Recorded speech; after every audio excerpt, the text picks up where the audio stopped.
I'm sorry that the heat is not really at its optimum tonight, but that's the way it was in Krakow.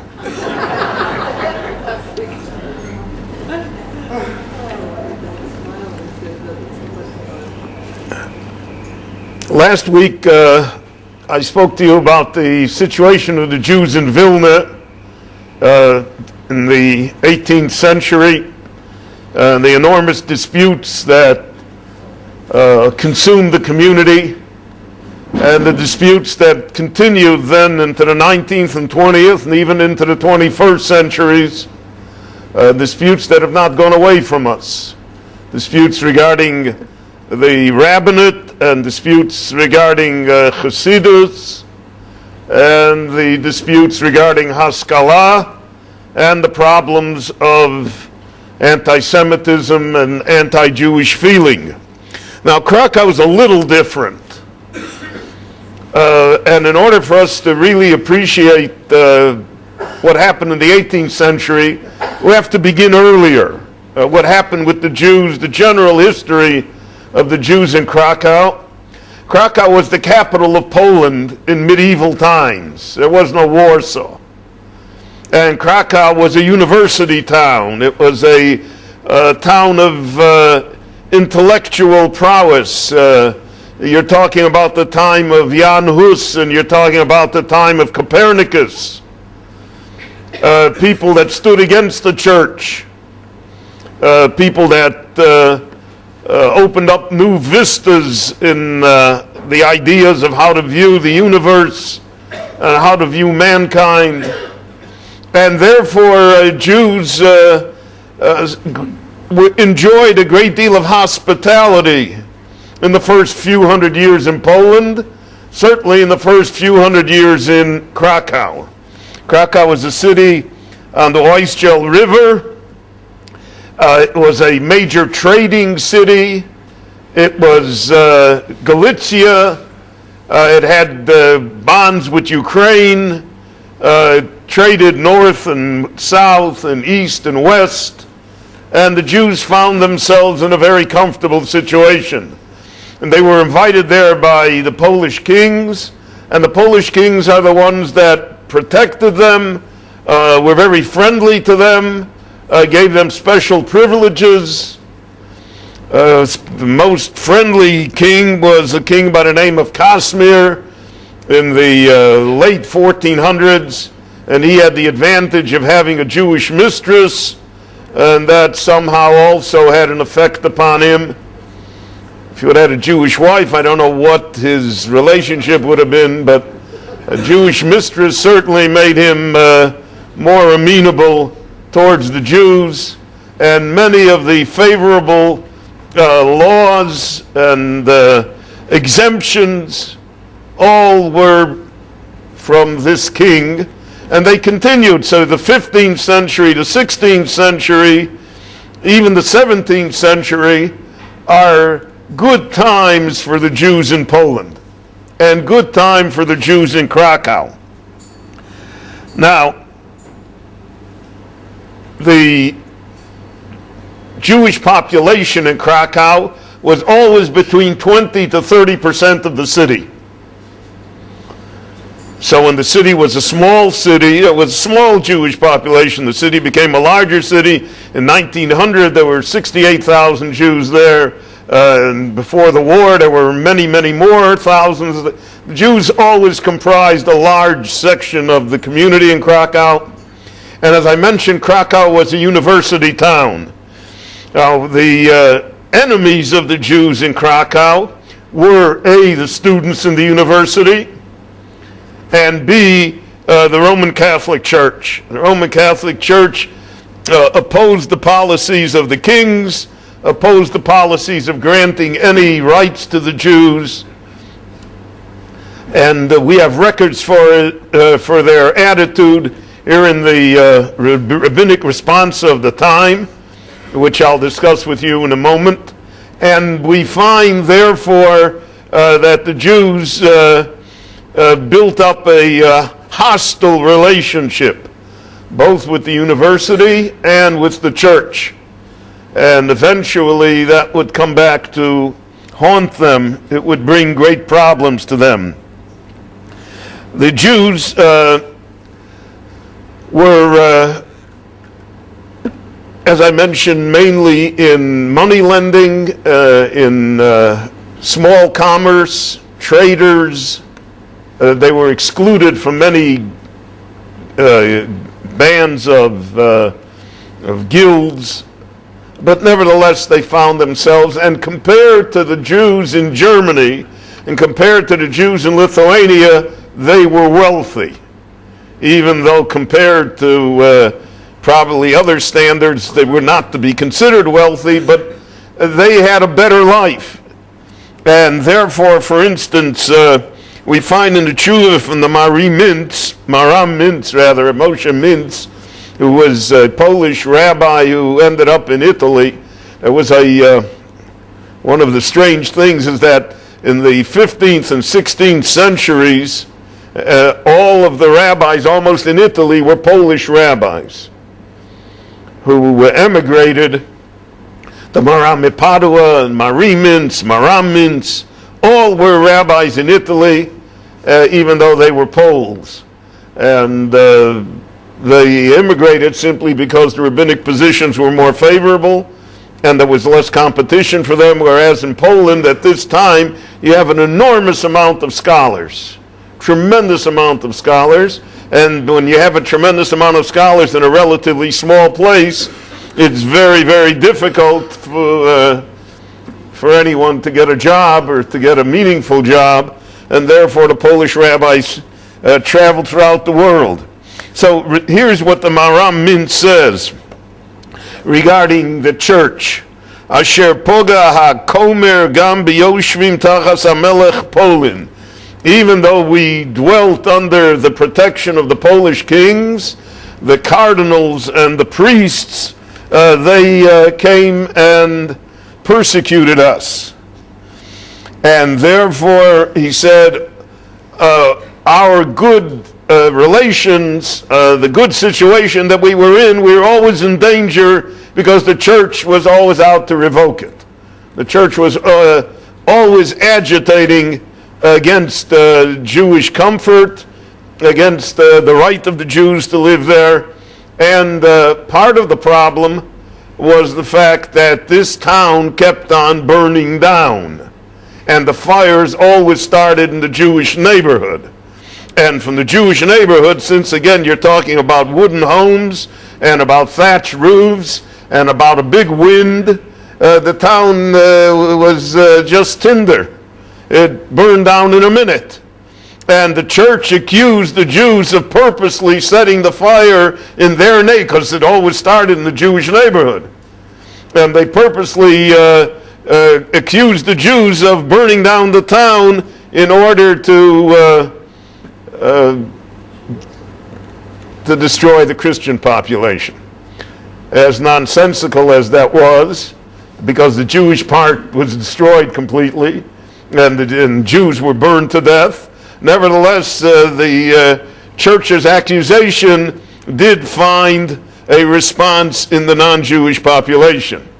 Another thing that happened was that in Krakow, as in Europe generally, there were recurrent incidents of the plague over and over again.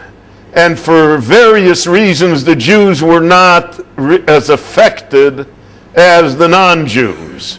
And therefore the church was able to say that the Jews were the ones that spread the bacillus, the Jews are the ones that caused the plague. So you have the problem that the Jews are causing the plague, and the Jews are burning down the town, and the Jews are making money, and the kings are favoring the Jews.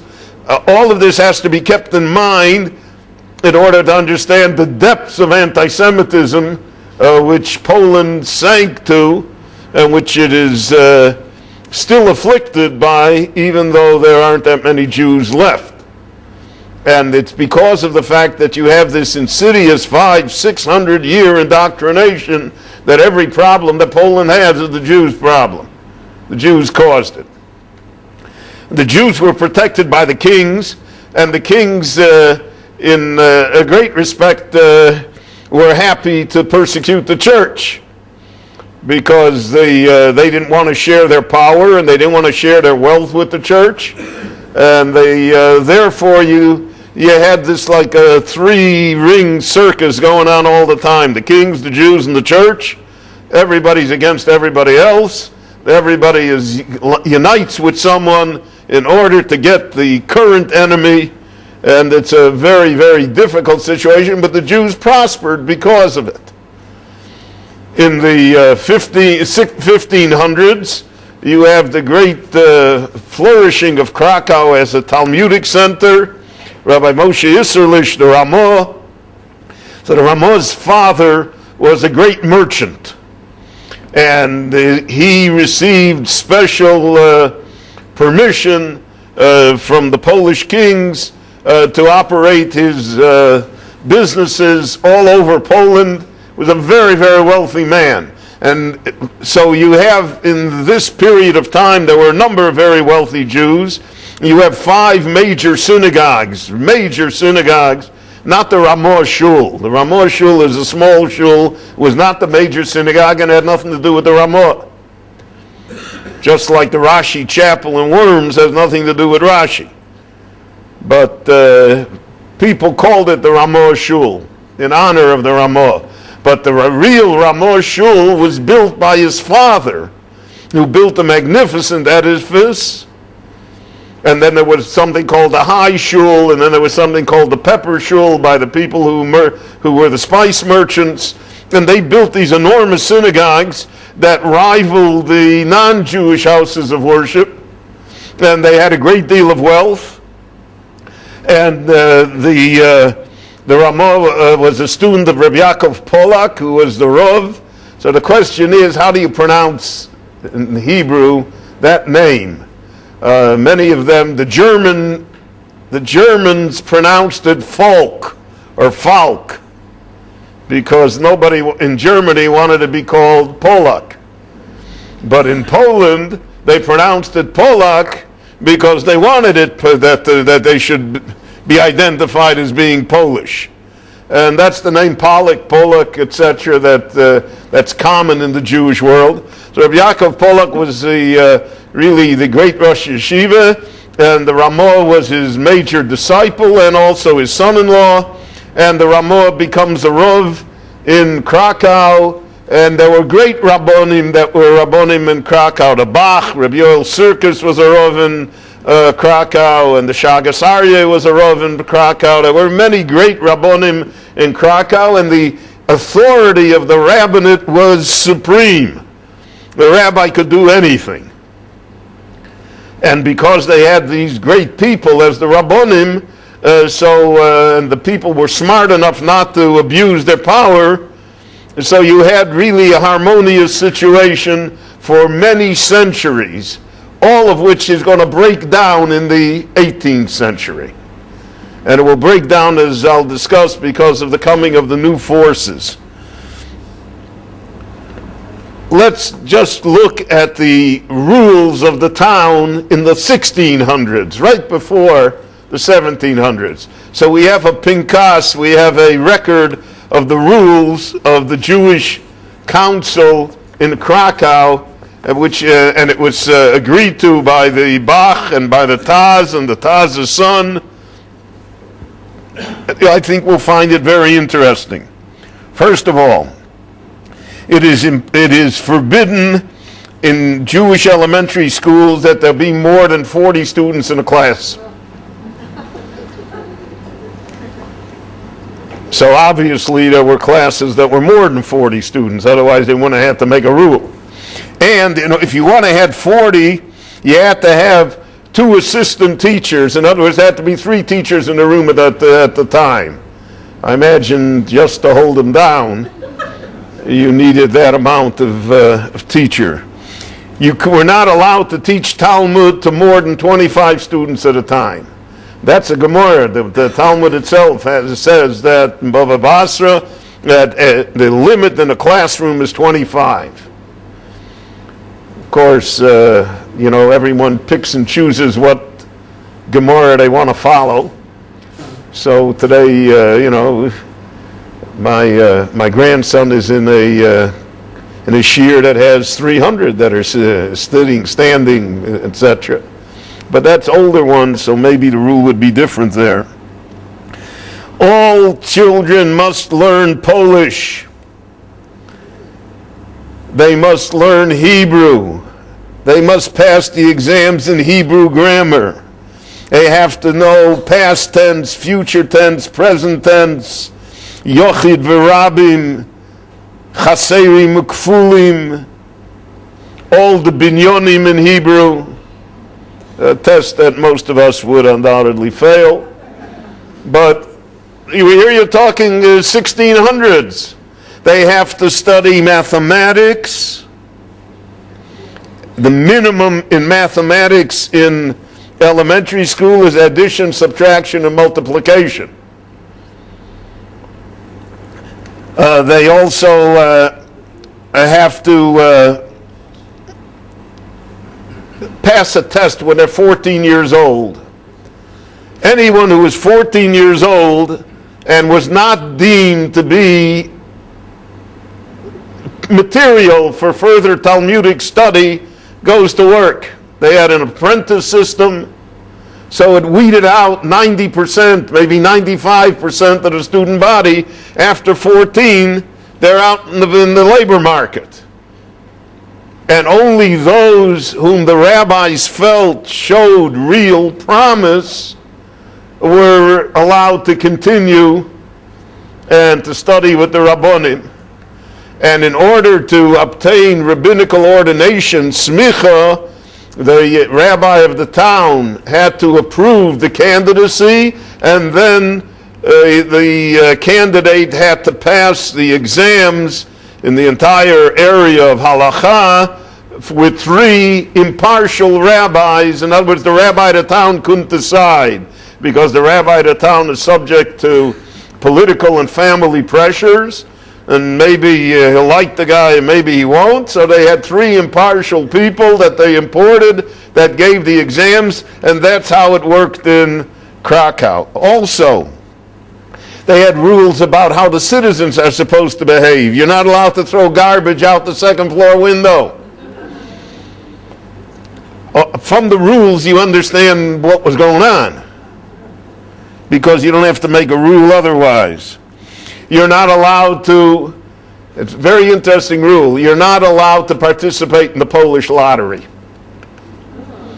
The rabbis forbade gambling, and they said the lottery is gambling, and they said the lottery only contributes to moral decadence, and it takes money away from the poor that they can't afford, because the great millionaires don't buy the lottery tickets. It's the poor guy that buys the lottery ticket because he thinks he's going to make 1,000,000 zlotys at one shot, and they don't have the money for it. So they said the Jews aren't allowed to participate in the lottery.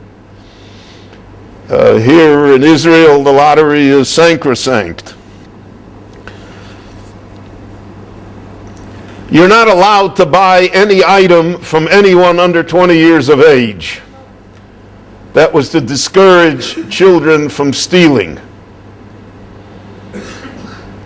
So no one was allowed to buy from any item from people under 20 years of age. You're not allowed to buy anything that's being sold too cheaply. You know, the guy that wants to sell you a Rolex for $60. So one of 2 things: either it's not a Rolex, or it's a stolen watch. And therefore, and these rules were enforced because there was a Jewish police force in town. The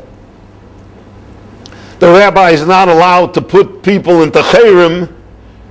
He's not allowed to ban people without first informing the board of directors. Since the people he wanted to ban usually were on the board of directors, therefore that was a pretty strong veto against his powers. We also have a very good rule here that one was not allowed to were not allowed to wear fur coats, jewelry, or fancy clothes in public, both out of terms of modesty, but the real reason was because it incurred the enmity of the non-Jewish population.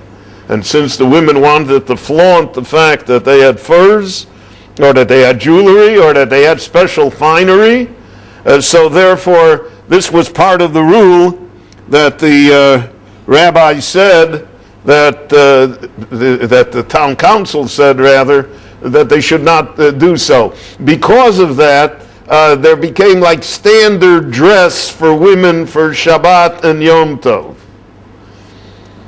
And what the standard dress is, I don't know.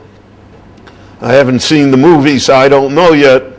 But there was an attempt to standardize dress, that it should not raise enmity, it should not cause jealousy, and also in society it should not cause rifts that were unnecessary.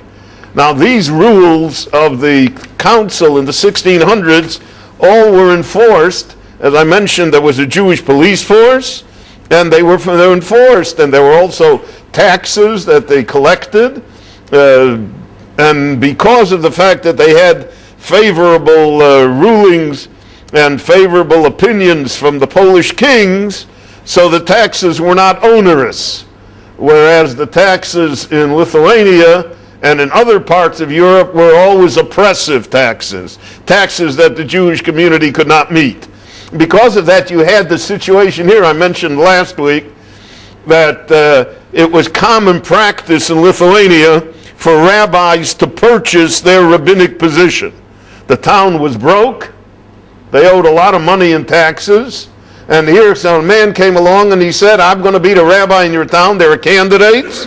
So it was not purely decided on merit. The candidate that said, I'll take care of half the debt, or I'll take care of all the debt, or I have a father-in-law that'll take care of all the debt, naturally gained priority, which was a very corrupting influence on the rabbinate and on the choice of rabbis. But in Poland, as late as the 1600s, that didn't exist, simply because of the fact that the Jewish community was not in debt. The taxes were not onerous, so therefore they didn't have to come on to these types of situations. And so you have almost an idyllic situation as we enter the 1700s. In the 1700s, the whole thing turns around. And that's why that's the wind of change here.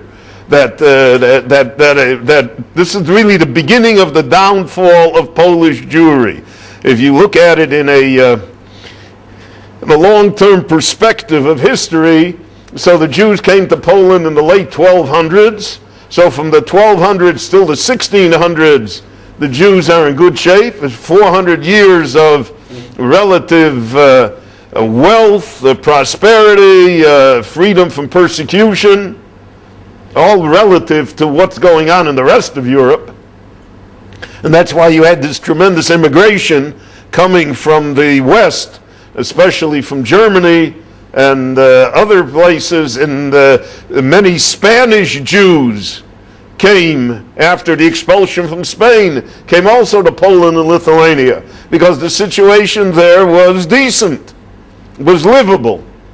But if you look at it in the perspective of history, like from 1680, 1690 onwards, until the Shoah, until the 1940s, it's almost straight downhill. It's downhill in terms of wealth and prosperity and opportunity. It's downhill in terms of anti-Semitism. It's downhill in terms within the Jewish community. The Jewish community becomes fractured. As bad as Lithuania was, Lithuania at least had a live and let live policy amongst Jews. The rabbis and the maskilim didn't agree, but it was not, nobody put glass on the floor of the bathhouse. But in Poland, it was violent, the disagreement. And because of that, the entire structure of Polish Jewry suffered greatly. What caused that? Why is the 1700s? Well, there are a number of things. First of all, there are outside forces. The Jewish people, even though we wish it were this way, the Jewish people don't live in a vacuum. We live in a world. There are other countries. There are other forces. There are other things that happen. And what happens affects us. And even though, Ben-Gurion's famous statement is we don't care what the nations of the world say, we only care what we do, that's bravado. That's just puffing it. That's not true. We see that regarding the state of Israel. We don't have freedom of doing what we want to do because there's an international community that limits us. Well, what happens in Poland is that the kings lose their sovereignty. And Poland becomes absorbed into Austria, into the Austro-Hungarian Empire, to the Habsburgs. Krakow especially, Galicia was annexed by Poland, from Poland into Austria. And the Austrians were not nearly as nice to the Jews as the Polish kings had been.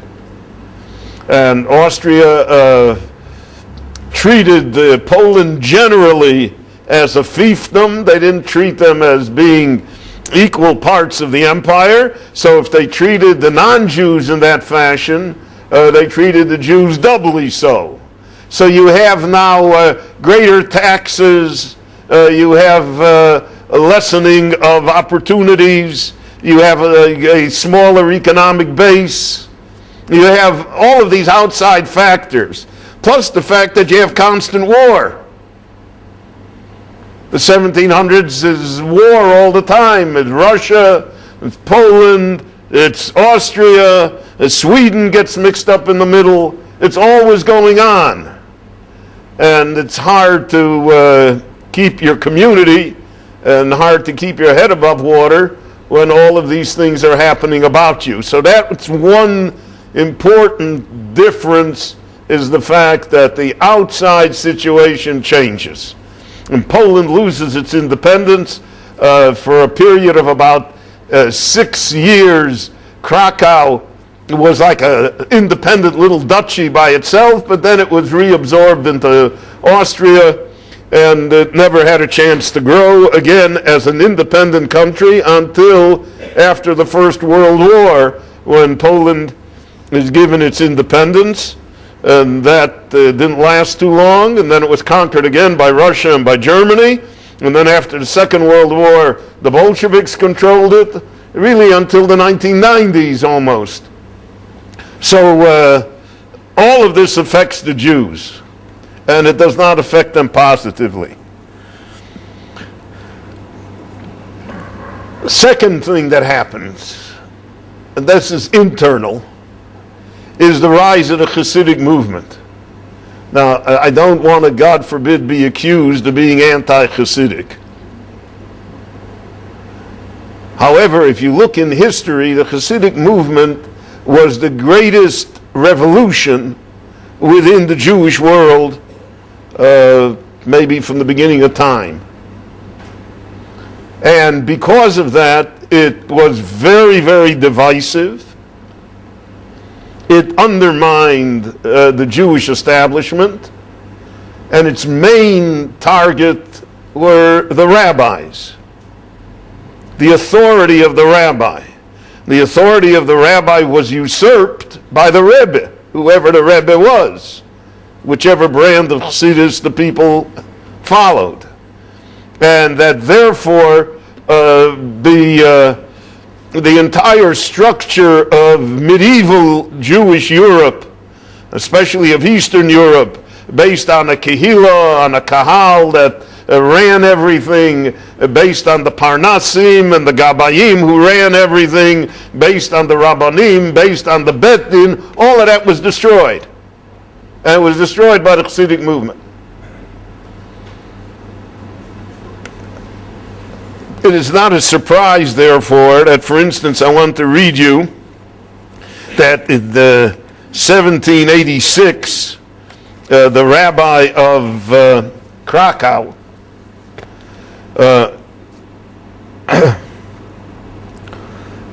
Yitzchak Halevi, issues an edict.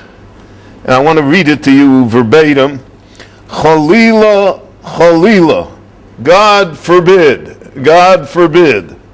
Chaticha de Yisura, it's a piece of Isur. It's a piece that's forbidden. To do what? Lishum Odom, that any Jew should read the Bichlach, the little books, the pamphlets that describe the miracles of the Baal Shem Tov, that describe the miracles of the Rebbes, that describe all of these Hasidic things. Shenimtsoyim bahem dvorim zorim. There are strange things that are written there, he said, that are not part of Jewish tradition. Asher lo nitnu lichtov, that should never have been written. And kol shekein likros, and therefore should not certainly be read. V'chol mashmos divrayim, and what the result of these pamphlets, the Chassidic pamphlets, is lamayet limut hashas poskim, is to minimize the necessity to study Talmud, to study the poskim. You don't have to be a scholar anymore. You don't have to devote yourself to study. Va'abichlach shebechol mokom tuunim geniza, they should be buried and put away. Lo yero v'lo yimotzu. It's like bal yeroya, bal yimotze, b'chometz. They shouldn't be seen, they shouldn't be found anywhere. Well, naturally, this great statement had no effect on anyone, because Chassidus swept the board in Poland, and it swept the board in Krakow. And the reason for that was that Chassidus offered an answer that the rabbis did not have an answer. It afforded a solution. It gave a view of life, because the rabbis had no answer to Austria, and the rabbis had no answer to a deteriorating economic situation, and the rabbis had no answer to why the Messiah had not come yet, and they had no answer to what the future of the Jewish people is going to be. And Chassidus came along and provided an answer. It built an imaginary world. It built a world that was outside all of these problems. And if you went to a holy Rebbe and he gave you a bracha, so then you went home happy. Whereas the rabbi could say, I can't do anything for you. There's a famous joke, there are a lot of jokes about brachas, but there's a famous joke that a Jewish farmer came once to a Rebbe, and he said to him, Rebbe, all my chickens are dying. What should I do? So the Rebbe said to him, feed them rice. So he fed them rice. He comes back a month later, he says, Rebbe, the chickens are still dying. So the Rebbe thinks, and he says, mix in milk with the rice. So he mixes in milk with the rice. He comes back a month later, he says, my chickens are still dying. So the Rebbe says to him, listen, I have a lot of good ideas. How many chickens do you have? So, but people, you didn't go to a veterinarian and ask, what should I do? My chickens are dying. You went to the Rebbe and you asked them. Now there's going to be a counter-revolution in Chassidus, especially in the Krakow neighborhood, to this type of giving brachas. And that will be Kotsk, that'll be Pshischa. I've discussed it in other lectures. They said, forget it, we don't give brachas. But that's not our business. And the Kotzker said, ruefully, he said, I have my head in heaven, and he comes and he wants me to get his cow should give more milk. And I'm not interested in his cow. But most of the Rebbes were interested in the people's cow. And therefore, there was an opportunity here that the Chassidus exploited to its benefit and undermined the rabbinate, and eventually the rabbinate was almost completely irrelevant to the Jews in Poland. because the Rebbes were the ones that controlled the Jewish people, not the Rabbonim and not the Kehilos. Another point that has to be made with Chassidus is that the Chassidus was a democratic revolution. It democratized Jewish life in Eastern Europe. Until then, you had the aristocratic class, the wealthy people, the scholars, who were maybe 1% or 2% of the entire population, and they ran the show. They decided the taxes, they decided the rules for instance, the rules that were formulated here were never put to a referendum. Nobody ever voted on it. Somebody told you that you can't wear. Why can't you wear? I wear what I want to wear. The Chassidus came and threw all of that out the window. The Chassidus said, nobody has a right to tell me. And therefore the power, the vested power of the Jewish councils, the vested power of the traditional power, even of the Bezdin, didn't count. Because if the Rebbe could say against the Bezdin, he could say against the court, he was extra legal. And therefore Chassidus had a wide popularity. I would say that Chassidus is the basis for the fact that the Jewish people in Eastern Europe found themselves easily radicalized with all sorts of utopian ideas, because Chassidus is by itself a utopian idea. And therefore, they were open to all of these things.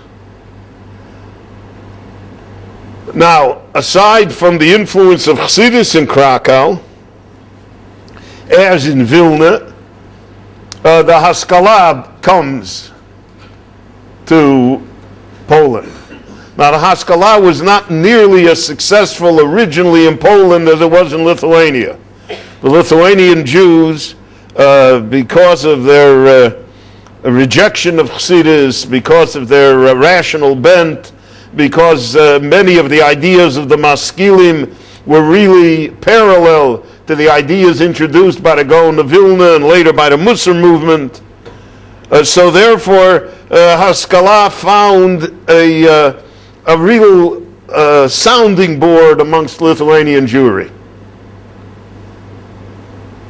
And the yeshivas in Lithuanian Jewry were infiltrated by the Haskalah, by the Maskilim, to a great extent. And most of the great leftist leaders of the 19th century in Lithuania were ex-yeshiva boys. Were people who came from the yeshivas. And even in the United States, Sidney Hillman, from the CIO, who was the head of the Amalgamated Clothing Workers of America, was a Slobodker Talmud. And more than that, in Lenin's Politburo, there were two members who had smicha from yeshivas. Because of the fact that somehow in the Lithuanian mind, in the yeshiva mind, in the rational world, the Haskalah struck chords. In Poland, the Haskalah had a much more difficult time. Much more difficult time. But eventually it came. And when it came to Krakow, it came to Galicia. And Galicia became the stronghold of Chassidus and the stronghold of Haskalah at one and the same time. And here you had a war. I mean, there is no other word to describe it. You had a war. The Maskilim ridiculed the Chassidim. They ridiculed the Rebbes. They pulled out all the stops. And they cooperated with the Austrian government in attempting to have Rebbes arrested.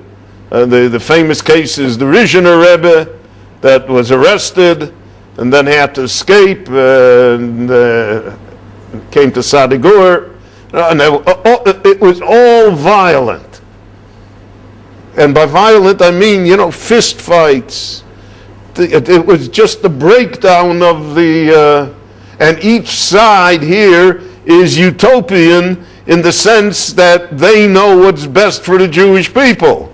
So the Maskilim were convinced that whatever they did was justified because they knew what was best. They're going to bring the Jewish people into the brave new world. They're going to modernize it. They're going to reform the educational system. They're going to create the new Jew. And therefore, it's permissible to do all these things. And the Chassidim replied in kind.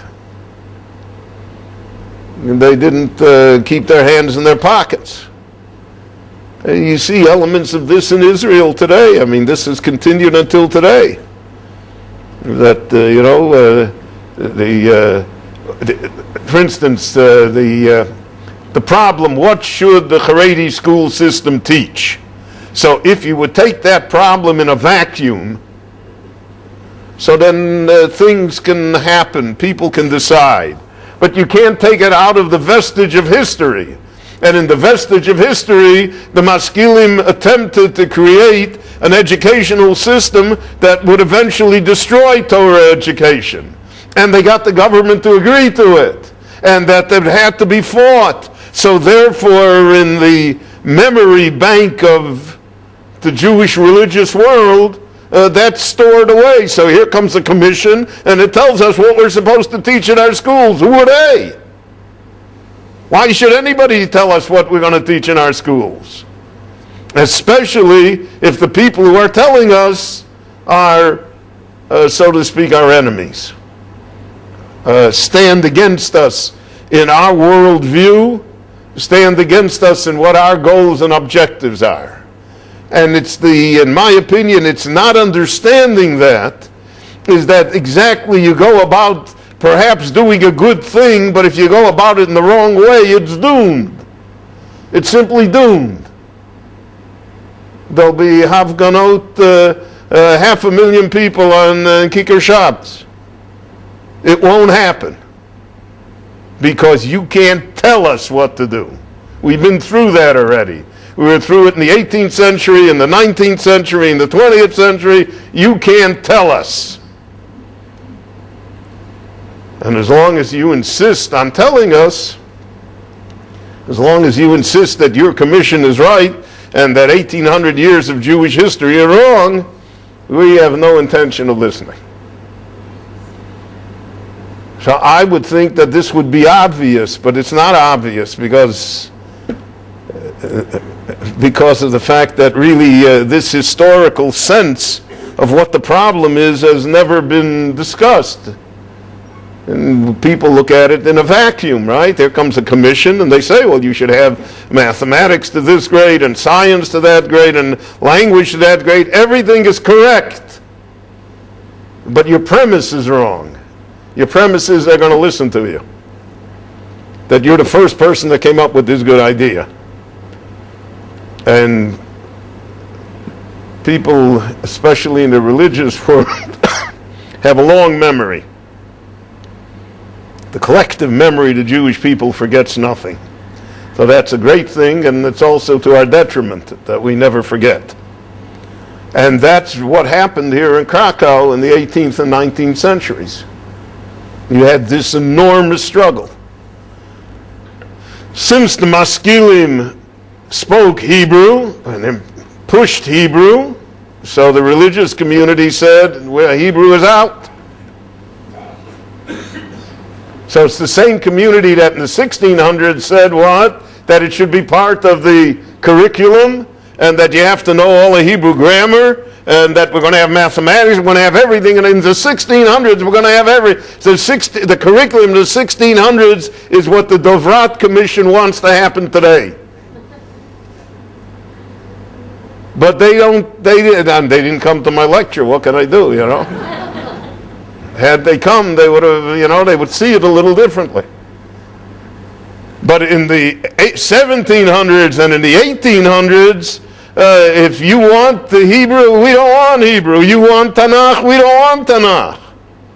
You're telling us we have to have mathematics, we're going to have anything, right? Nothing.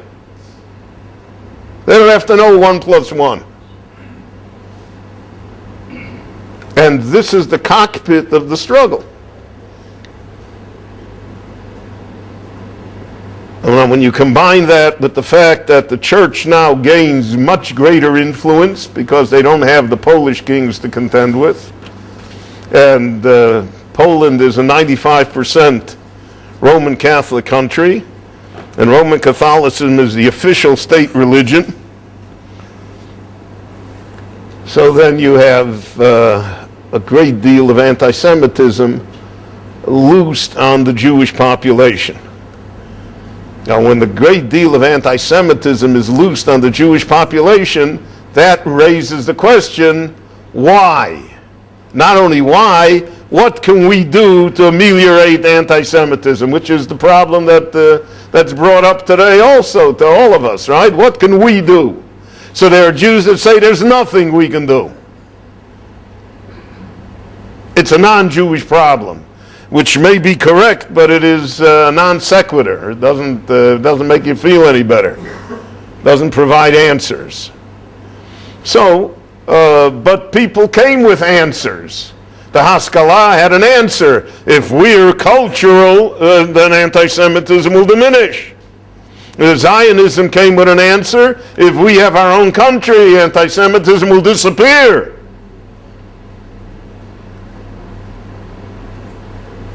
But the 20th century has mocked all of the answers of the 18th and 19th century.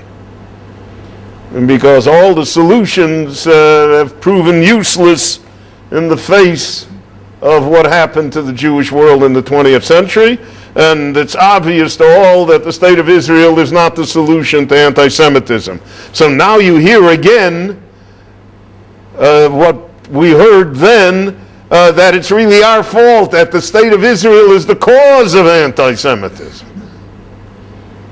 And you have Jews who say, well, if there would be no state of Israel, God forbid, but there would be no state of Israel, then there wouldn't be any anti-Semitism in the world. So you see how it repeats itself. This whole syndrome of what happened to Polish Jewry. We have pictures, drawings of how Polish Jews dressed in the 17th century, this is before Hasidus. So the shtreimel is not a Hasidic invention. The fur hat. The fur hat was the hat of Jews, wealthy Jews, rabbinic Jews, on Shabbat and on Yom Tov, simply because of the fact that the fur hat was the hat of Polish nobility and the Polish aristocracy. In our world today, because of the prosperity that exists in the Jewish world, thank God, so every chassid has, a shtreimel. In Europe, 90% did not have a shtreimel because you couldn't afford it. Who could afford to buy an ermine fur hat?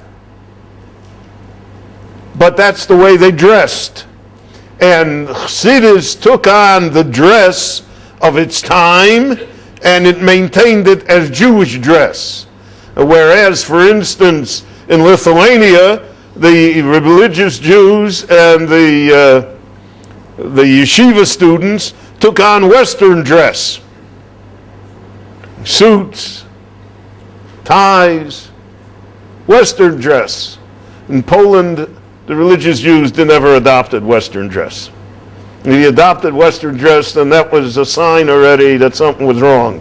And that's the way it is today in many circles in the traditional Jewish world, is that if the boy starts to dress differently, even though he's completely observant, but he starts to dress differently, so then that's a problem already. The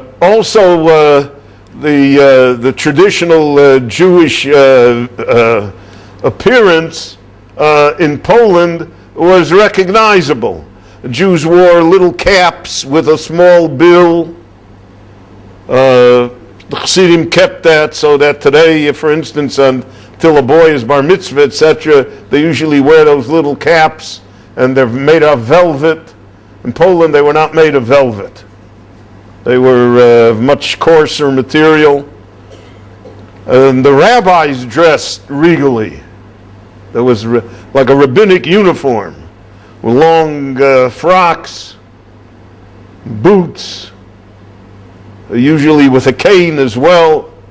But the populace didn't dress that way. But Jewish dress was so important that when there were decrees passed against Jewish dress, and passed first by the Russian Tsar and then later even by the Austrian government, that Jews couldn't dress as just in this traditional fashion. So the Chidushei Arim originally said it was Yahareg Val Yavor, that Jews should allow themselves to be killed. We're not going to give in on the matter. I just want to show you the extent of the war. And then later he was forced by the government to publicly recant and to say that we should do what the government says. But all the Jews knew that when he said we should do what the government says, it meant that we should not do what the government says. Because Jews are always astute in reading between the lines and understanding the circumstances that were involved.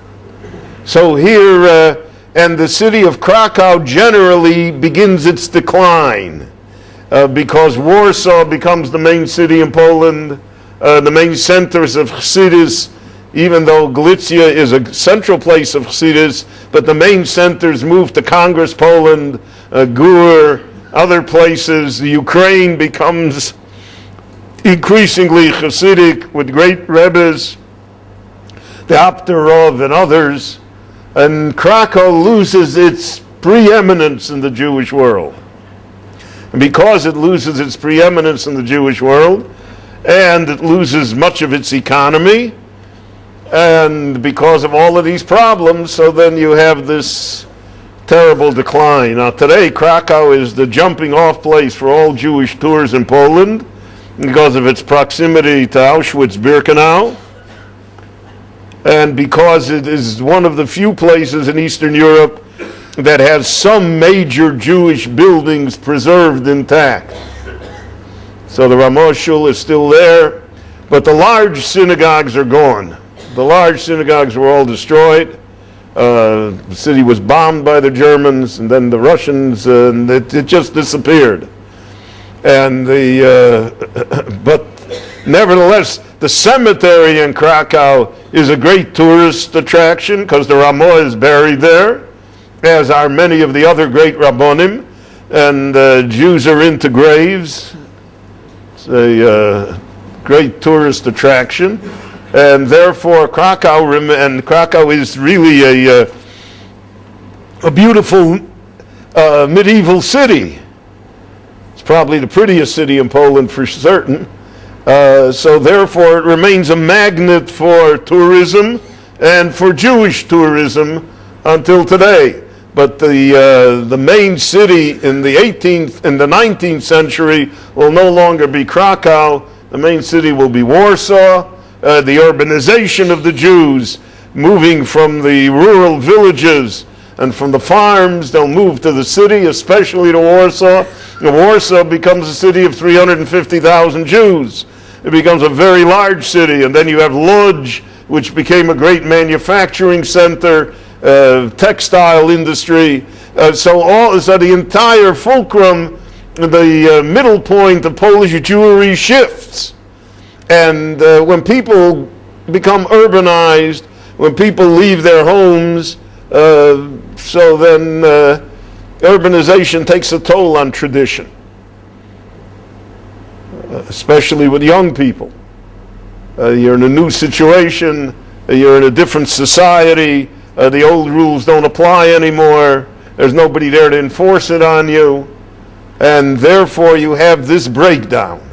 So that by the 1930s, 70% of all Jewish children in Poland attended non-Jewish schools.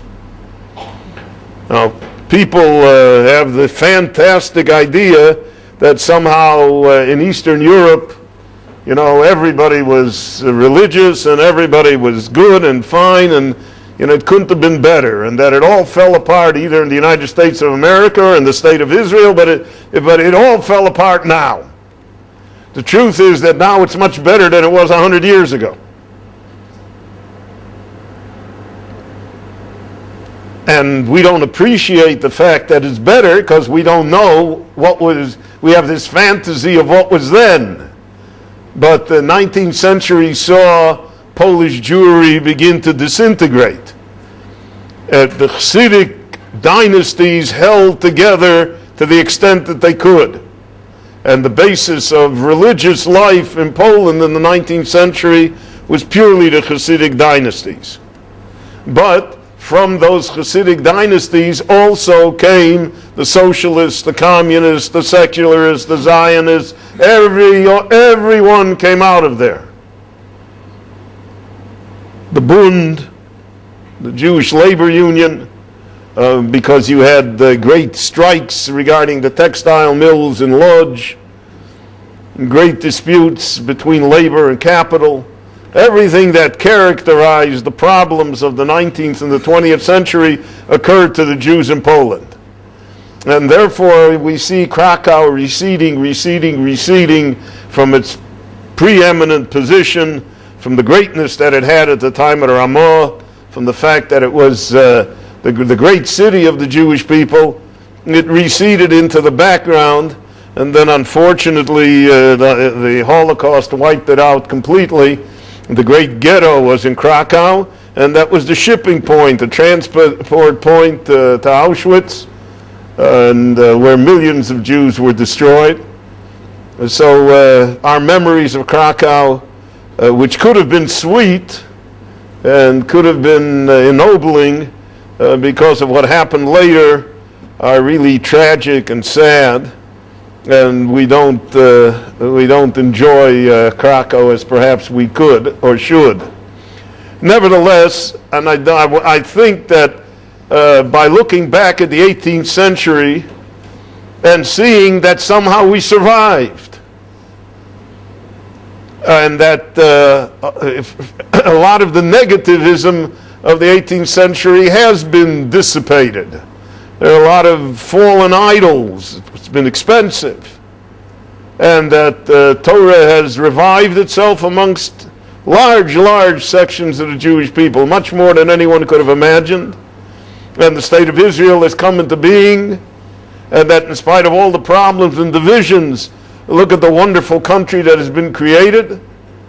So the 18th century, with all of its problems, should make us feel good about the 21st century and all of its accomplishments. And only if you look at it, I think, in that type of historic perspective, if you see the whole picture, so then we can be appreciative and thankful for what the Lord has done for us and what we have done with our own efforts as well, and to look forward to a much more sanguine and just future for us and for all of mankind. I want to thank you all for coming tonight and for the other lectures, and that God willing we will have another lecture series probably before Pesach, and we'll let you know about it. And thanks again for coming, and have a healthy winter. There's the minyan for Ma'ariv.